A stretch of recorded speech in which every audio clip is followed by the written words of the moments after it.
ចាថ្ងៃសួស្តីអ្នកទាំងអស់គ្នាវគ្គមុនយើងដឹងហើយអំពីអត្ថប្រយោជន៍នៃការរលាស់ផ្កាទុរេនប៉ុន្តែវគ្គនេះយើងមកដឹងអំពីគុណវិបត្តិ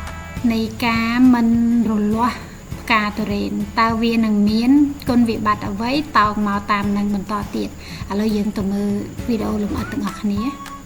យល់ប៉ុណ្ណឹងចាថ្ងៃសួស្តីបងអញ្ចឹងដើរមកខ្ញុំជួបឃើញមានបញ្ហាមួយទៀតហើយនេះអានេះគេហៅអីគេដែរបងអានេះដោយសារយើងអត់បាននេះពេលវាបែកហើយក្រោយ72ម៉ោងយើងគួរតែអាឡោះពួកសកៃនេះចុះចាអញ្ចឹងបើថាបើវាក្រៀមពុបអូវាក្រៀមវាមួយក្រៀមមកវាជាប់ឡប់ដែរនេះយើង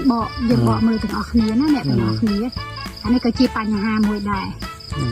អូធ្លាក់បាត់ហ្នឹងហើយអានេះវានេះ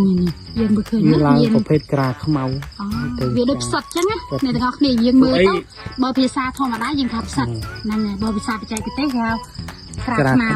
ចាព្រោះអានេះវាកើតដោយសារការទុរេនដែលវាបែកមកមានជាតិស្ករច្រើនចាជាតិស្ករច្រើនដល់ពេលដែលវាជាប់នៅហ្នឹងអញ្ចឹងទី1សត្វល្អិតគាត់ចូលចិត្តទី2ពពួកបាក់តេរីទាំងឡាយក៏គាត់ចូលចិត្តចាអញ្ចឹងអាការធាតុដែលអត់អំណោយផលឬក៏អត់សូវមានពលឺថ្ងៃហ្នឹងហើយអញ្ចឹងមេឃបិទអញ្ចឹងវាធ្វើឲ្យពួកឆ្លៀតអាកាសហ្នឹងវាមកបង្កឲ្យមានបញ្ហានេះចាសត្វខ្មៅចាហ្នឹងហើយអានេះវិធីវាទី1បើថាវាដល់អាយុយើងគួរតែគោះតែញោមនេះវាហ្នឹងចាអញ្ចឹងហើយដូចតែវីដេអូដែលយើងបានបង្រៀនវគ្គមុនអញ្ចឹងអ្នកទាំងអស់គ្នាអញ្ចឹងហើយអានេះគឺជាអត្ថប្រយោជន៍ដែលខាងវីដេអូមុនអ្នកបច្ចេកទេសយើងក៏បានគោះអាហ្នឹងចានេះគឺជាអត្ថប្រយោជន៍ដែលយើងបានគោះវាកំឡុងពេលដែលវាខ្ចាយអានេះចេញក្តាប់មកចានេះវិធីយើងការពារមានអីយើងបាញ់ពពួកថ្នាំក្រាជួយយើងកើតចេះហើយក៏នៅតែអាចព្យាបាលដែរយើងបាញ់ថ្នាំក្រាទៅវាជួយធ្វើឲ្យការក្រាបខ្មៅហ្នឹងវាបាត់ដែរហ្នឹងយើងបាញ់ពពួកកបិនហ្នឹងកបិនឬហិកសាក់ចឹងណាជួយវាទៅចាបងចុះបើក្នុងលក្ខខណ្ឌថាកសិករគាត់អត់បានបាញ់អាពួកនឹងជំនួយទេនៅពេលដែលវាកើតក្រាអញ្ចឹងវាជាដុះផ្សិតចឹង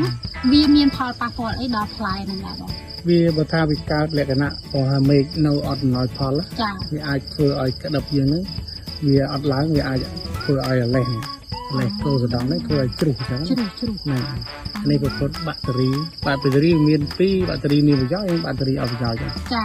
អានេះគឺវាឆ្លៀតអាកាសឲ្យចូលមកយើងដោយសារយើងអត់បានបោះលំអងសបកវាចេញលំអងនេះសបកក្នុងនេះ